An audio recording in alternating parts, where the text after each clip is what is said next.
Welcome,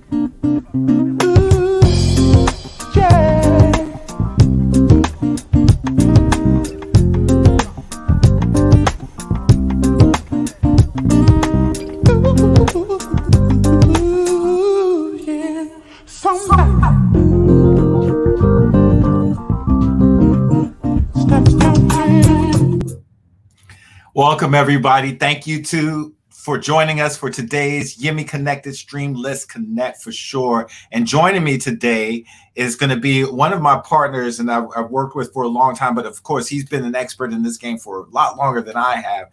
He's a journalist, an expert producer, and definitely a streaming expert. And he works with Voice of America and reaches his audience overseas. He works for the VOA Khmer service, and his name is Reasey Poch. And Reasey, thanks for joining me today, man. It's such an honor to have you on the program with me. How have you been? It's been a long time since we've been able to see each other in person. I'm really glad that you were able to join me today on Yemi Connected. I'm glad to be here. I'm glad to see you, Yemi. Yeah, no problem, brother. No problem. So tell us a little bit more about who you are. I mean, I know you, and I'm grateful to be someone who, is in your life and you and mine, and we can learn from each other. But tell us a little bit about where you came from, how you got started in this, and give a little bit of info about, how it all began and then where you are today. Sure. I was born in Cambodia, and I lived there for about 12 years. The war came and the Khmerus took over. And then another war came in 1979. That's when my family and I escaped to Vietnam, and we became refugees in Vietnam for 5 years, waiting for visa to come to the U.S. So after Vietnam, we went to Thailand for a short period of time before going to New York. And then in New York, I went to high school, went to college, and I was a listener of VOA for years with my father and my grandfather. So when I graduated from college, I was looking for a job, and I was thinking of VOA, and I checked it out, and I called it. I was at the right time in the right place, and here I am today. That's awesome. That's really awesome. Now, I mean, of course, there's always those things you go through that help inspire you to get to this place. Was there anything outside of like as you're going through this? I mean, your struggle isn't something that's new to you, but I'm sure there were some bumps in the road that got you to a place where you were like, this is my drive. This is where I want to be. Nothing's going to stop me from getting to that goal. What was your inspiration to be able to make it all the way through to VOA? Well, I was always a fan of VOA, so I like the information. When in Cambodia, we did not have reliable information. What we heard, it was from what the government want us to hear. Right. And there's a lot of propaganda. And some people risk their life listening to VOA, and some might have died or when they got caught. So when I came here, actually, when I was interviewed by the chief of the Khmer service, he was asking me, why did I want to work for VOA? And my answer was very simple. Like, we don't have free information, and VOA is very reliable. Right. And so with that question, the interview was over. I thought I didn't get a job, but I ended up getting the job. So it was those background, what I went through, that drove me to VOA. Well, I'm glad that that you did make it, and I'm sure just also striving to get that information out to the audience that also probably was a part of the drive. I wanted to ask you, like, when the pandemic began, like many of us, you had to make adjustments to your workflow and your lifestyle. What are the production changes you made in order to reach your audience? Yeah, that was tough. Like, as you said, we were caught by surprise, and then all of a sudden we had to work from home. So we said, what do we do? And but I was glad there's some free software like the Audacity. Right. It was free, and we had to learn how to use it quickly by watching YouTube, by doing our own research. And I'm glad that it turned out to be working well for us. But at the beginning, there was such a shortage of microphone, USB microphone. So we had to record, and the audio quality was not great. Wow. But we had to wait for a while to finally get the USB microphone. And with Yeah. the USB microphone, the sound improved a lot. It's a lot better. Like right now, I'm using the USB microphone as we speak. Yeah, what kind of USB microphone did you use? Because I remember the same thing. I was trying to figure out ways to improve my quality. Like I had, microphones that I use for recording, but like for doing any like live on air stuff, like it's hard to find ones that wouldn't have noise in it. You know what I mean? That could have the kind of quality that you need for live on air stuff. What kind did you end up finding? Yeah, there are several out there, but the one I'm using is Audio Technica. Okay. The price range is about $130. It's the middle one. It's not the low end. It's not a really high end. Right. You can spend hundreds of dollars for a really high end one. But I think this one it's serve the purpose. So I'll stick with this one. Nice. Now, is this the kind of mic that you're using here? Yes, that's the exact same one. And actually, I'm sitting on the same table and in the same chair right now. That's so awesome. And like I remember you sharing this, and it was like, wow, man, Reasey really, like, he hit his stride. He went out there, he knocked it out the park. I was so amazed and excited that you did that. A lot of folks had to learn how to really adapt quickly, and you did it. And so that's the microphone right there, the USB. You were able to connect it to there. Is that the same microphone you're using right now? Exact same one. Woo, exact same sounds one. good. Sounds good. It come with a small tripod.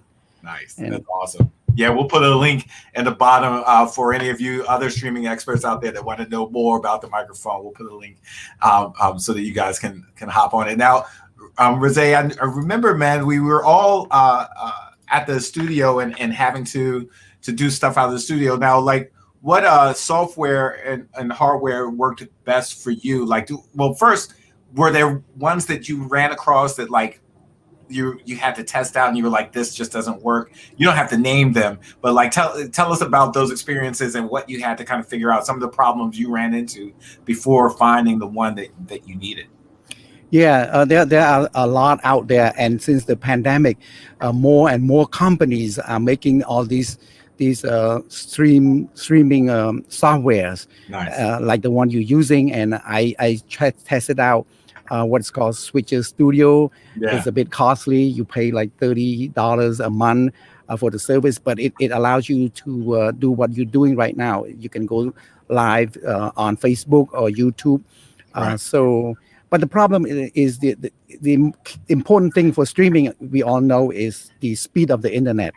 If your internet speed is not so great, then you won't get a good product. So I had to look for a company that give me a good package for internet service. Right. And yeah, with that, it's really the key to smooth broadcast. Yeah, one thing I had to do also at the very beginning, especially if I wanted to be able to maintain the kind of quality and production that we expected or needed at work. I needed to step up my internet game, so I remember having to go to the highest level. I also had to upgrade my my Wi-Fi, so I went at least my router. So I went from like a much slower router that was just enough to like watch TV or visit websites to a much faster one to allow me to, while someone else was watching TV, because everyone was home. Yes. That was the other thing. While someone else was watching TV, I ended up upgrading to the Eero 6, and that helped smooth out a lot of the Wi-Fi issues that we were facing at the very beginning. Yeah, we take these things for granted when we were in the office because we didn't have to care about that because someone else is doing that when we were in the office. We have technician, we have expert. Right. But now we have to be on our own. Right, I know we'd be able to be in the studio, and like we see you here broadcasting out, and it would be, if something came up, you just say, "Hey, look, something's going wrong. Help me fix this. Help me fix this." So, enough about the equipment and software. I want to know a little bit more about you. what are your greatest wins since the pandemic? Something that like had stood out to you and you were like, hey, you know what? This is something that will stick with me, that helped me grow even more. Was it something with family, or was it even something, in your production, or even, something that is related to you reaching your audience? I know that right now they're receiving a ton of misinformation, especially now that the pandemic is here. Are there moments that you remember being able to succeed in getting your information to them? Oh yeah, this is a very critical time because there's a lot, as you said, misinformation. Yeah, Yeah, during at the early stage, and then especially after the vaccine came out, that's very like dangerous yeah, misinformation, yeah, and it make me, if you keep listening to them, it affects you, it make you question the yeah, science. So I try to stay away, and that tell me that this is important to our audience too, because if it affects me the way it is, I imagine I put my shoes in the audience, yeah, my foot in the audience shoes, yeah, and it's very dangerous. So we strive to get the expert information, the science, pure science, and yeah. reach our audience. Yeah, I was going to ask you, tell me more about that, because I mean, we're learning more about, even with Facebook and then YouTube coming out with rules about stopping misinformation. But a lot of those things and a lot of the focus is on a lot of the English speaking messaging that's gone out. It's not as regulated when it comes to a lot of other languages that are spoken worldwide. Those same rules aren't necessarily being applied. And so, I try to imagine, what you're up against. I mean, you're trying to make sure you get that information out there. What steps do you have to take to ensure you're able to deliver accurate information on a regular basis to your audience? Like, if I'm hearing you correctly and you're saying you're putting your foot in their shoes, like you're trying to think of, okay, well, what could convince me to make sure I know that the vaccine isn't dangerous to my life? Yeah, yes, we go to the official websites, the reliable website like WHO, like Nice. the CDC. Right. Yes, very carefully look. Even in the U.S., and we all know this. Even some news channel is very biased toward one. Is the Yeah, politic is very dangerous it at this is. time. It is. It is. And that's the other thing. I on some of the channels sometimes they have similar to, you know like, I guess, a show that isn't necessarily considered news. It's more of like a talk show. And sometimes folks, because it's sitting on a news channel, believe it's news. I know that some of the news channels got a lot of pushback from those shows because their news portions were saying a lot of accurate information, and it was Mhm. conflicting with the programs that they had on. Mm. But I'm happy that across the board, folks are trying to share that the vaccine is healthy for everyone. But I've seen in a lot of instances, even here amongst our peers, that a lot of people don't trust it. And so I know in areas. I mean, how badly has the pandemic hit your audience? Yeah, it's the audience get their information from all sort of sources, especially is on social media is very dangerous, Yeah, and in other languages it's the same. Besides English, people sometimes they use a picture and a picture and then they twist. The picture is not about something, but they turn it into something that looks real, yeah. and so people tend to believe it. Yeah, I mean, I know that they even had the instance of the gentleman who was, I think, the head of Pfizer or worked at Pfizer and said he's not taking the vaccine, but once they checked the facts behind it, they realized that he said that at the beginning of when they were giving out the vaccinations. He's Mhm. basically saying those who need it most can get it. He has since been vaccinated, but a lot of um, Yeah, COVID vaccine folks often push that yeah, language. they take it out of context. Yeah, yeah, and Yeah. unfortunately, it can have a negative impact on people's lives outside of even just the vaccine. I know that there's misinformation about who is sharing real news, who's sharing false news, and I know that one thing that I've always been proud of what you do and some of our colleagues do is that it isn't just coming from you. You also verify the information by sharing some of your sources.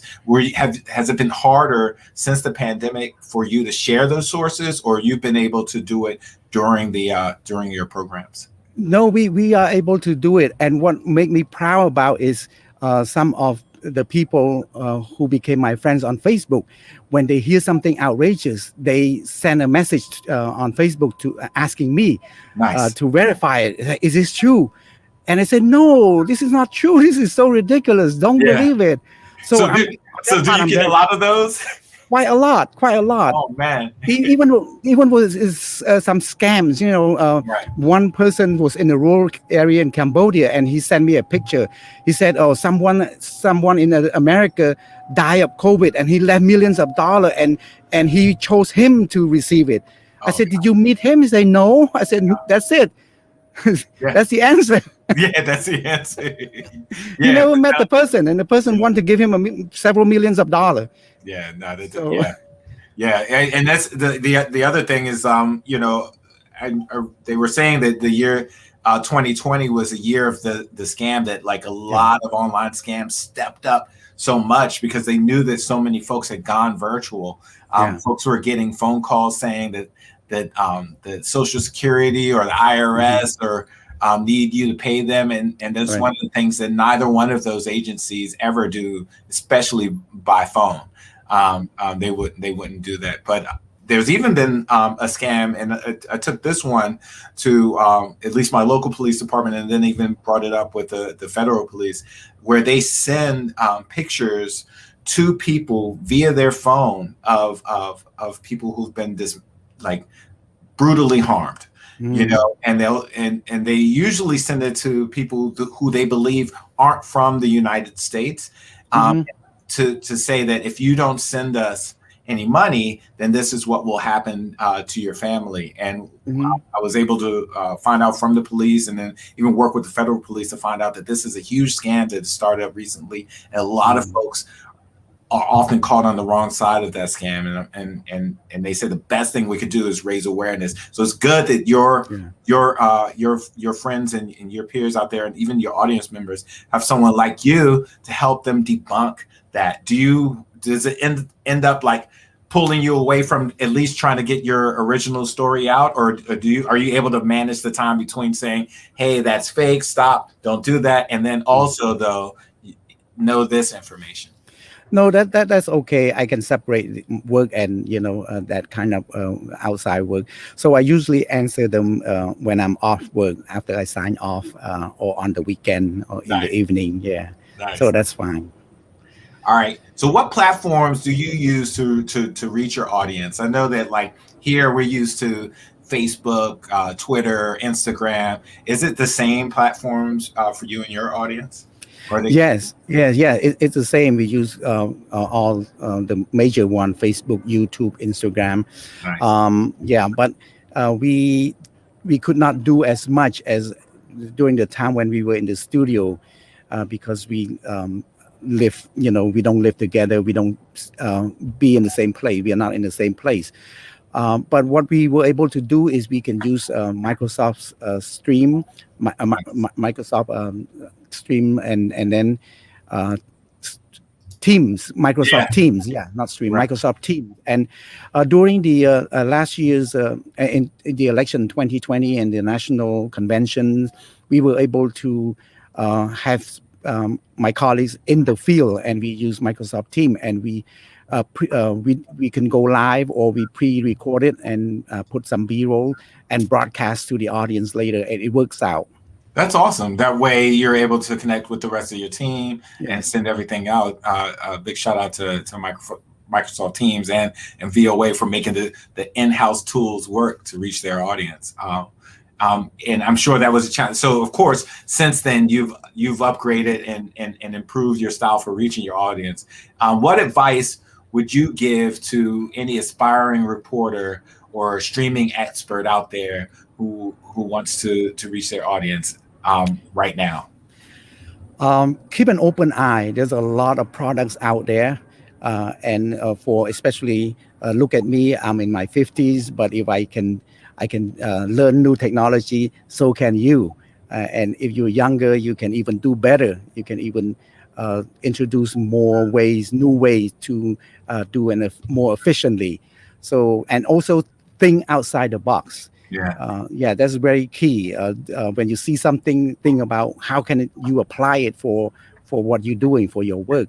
And so, to me, when somebody make the products, they already spend a lot of time and energy and resources to come up with the product. And you are as a driver, you just learn how to drive. You Yeah. didn't have to build it. That's So true. Yeah, and they're thinking about like that's your one of the things you said is that since the pandemic started, there's been so many new tools that have come out there. So yeah, so you just need to learn how to drive it. And did you find that in a lot of instances, you found YouTube a great resource for learning? definitely, definitely. I asked my daughter something. She said, "Go to YouTube," Yeah. and I found the answer. I gotta say, look, before like I understand, like before the pandemic, right? I think that I had stepped up my skills on being like a handyman or even like an expert at this type of stuff. But since the pandemic, man, so many of the things on YouTube, I built a barn door Wow. for my pantry. I've planted trees in my backyard. Try to keep up with you, Rizé. Planted trees in my backyard. All these things I had not even thought about doing before, but Yeah. it helped me step up my game just from learning and checking out some of the resources that are there on YouTube. Now, if I one thing that we do on this program is also we do what's called a charity shout out. And I want to know what your charity shout out is. And after the program, what we'll do is we'll take the charity that Reasey has shared with us and put it out there for everyone to know. So Reasey, what's your charity shout out? Okay. As a former refugees, I said UNHCR, UNHCR USA. So there's a branch for USA, UNHCR USA. All right. So that's U, N as in Nancy, H as in Harry, Yes. CR, See, USA. yeah, USA, UNHCR is for it's a UN refugees is commission. Nice. And so that's UNHCR, USA. UN higher commission, UN higher commission for refugee. I think UNHCR. That's awesome. That's awesome. And then also, I want to find out from you, Reasey, like before you leave, what do you want folks to know the most so that they can continue to remain inspired and continue to remain focused as we're going through this new way of life and as we've had to make adjustments? What do you want to leave them with? Believe in the science. So if you are not vaccinated yet, go for it. And don't listen to all this misinformation. Stay away from it. Life goes on. We got the vaccine. I feel more comfortable going out. I even ate in a restaurant in New York City because they check the vaccine card. They check your ID to match, and I feel safe. And I've been to several places, and I feel good about it. And the economy is opening up, so we are moving on the right track if more people believe in the vaccine and get vaccinated. Yeah, yeah, that's great advice. Now, did the vaccine help you to become strong enough to become a Spartan? One of the pictures you posted recently is that you were a part of the Spartan Challenge. Tell us more about that experience, and this is just to make you a little more human because right now you've always been a superhuman to me. I don't know, actually, this might make Nah. you more superhuman. Well, that was a year before the pandemic, and my son, he's into Spartan, and we had to drive him to I think that was West Virginia, and he said, "Why don't you and Mom went with me?" I said, "No," and we both said, "No, we couldn't do it. We're too old." He said, "No, you're not." So he signed us up, and we Oh, went, and it was quite a challenge. I'm Uh, sure. I'm yeah, sure. I tried to look good on the picture when I knew they were taking pictures, but it was tough. Look But at you right here. it, Like how it how did was your muscles feel that next day? it was tough. I was like oh, couldn't move for the next 2 3 days. But it was great because you challenge yourself, Yeah, and this is life. So like during the pandemic, we couldn't do many things, but we challenge ourselves and we yeah. make it happen. Right, and you're bringing up my next point as you were sharing that advice about believe the science and making sure folks remember to stay motivated. One thing that I know is that you've often posted information about how you're continuing to grow, how you're continuing to push yourself out of your comfort zone. Um, and I'm going to share, like recently you did one with where you're doing the harvesting. Tell us more about that experience as well. You're talking about harvesting fruits and Yeah, yeah. oh, So because that wasn't something that you were doing when we were in the building, unless no, it's something you're new. right. You're right. We start, yeah, since May of this month. Since May, we start picking the fruit. Cherries start to come out, and apple, peaches, blueberry, and recently all the fruits are over. The season are over, so I have to go underground. I have to become like the squirrel Yeah. and dig deep underground. And this time, the last time we did was. They're picking peanuts, pick your own peanuts.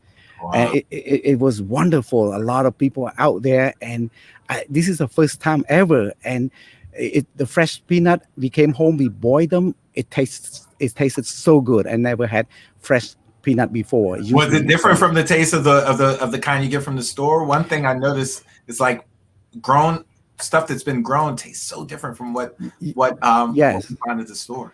Yes, like the peaches, right? You, Yeah, you you pick from the tree, it smells good and it tastes so good. When you bought from those markets, sometimes it tastes plain. yeah, So big difference because when they pick them and ship them, they yeah. pick them when they're not ripe. They may be 60, 70%. Right. But I when think. you pick from the farm, you just walk by the tree and you smell them. Yeah, it's so different. So Yes. that if no one knows how to grow out there, definitely hop on YouTube, learn how to grow it, and definitely start growing it in your backyard. Thank you, Reasey Poch, for joining us. It's such an honor to have you on Yemi Connected. Anything that you need, please reach out to me. I'm glad that we're on the same team. And one last time before you leave, tell us the microphone and the software that you use so we can share that information with guests who are joining us. And thanks for being such a great expert to share your guidance with us today. So I'm glad to be here. And the microphone that I use is called Audio Technica. Yeah. It's not the only one, but I find this one the price is reasonable and the quality is great. And we use Audacity to record the audio. It's a free software, Audacity, and Right. for video we use Microsoft Teams. Nice, nice. So you got Microsoft Teams, Audacity, and is Audacity limited to Apple, or is it? Can you go both on regular PC and Apple? Regular PC, both. Yes, All yes. right. Well, Reasey, thank you so much. It was such an honor having you on the show. Everyone heard his charity shout out, and look forward to seeing you in person soon, brother. Thank you so much for having me, Yemi. All right, man. I'll talk to you soon. Take care.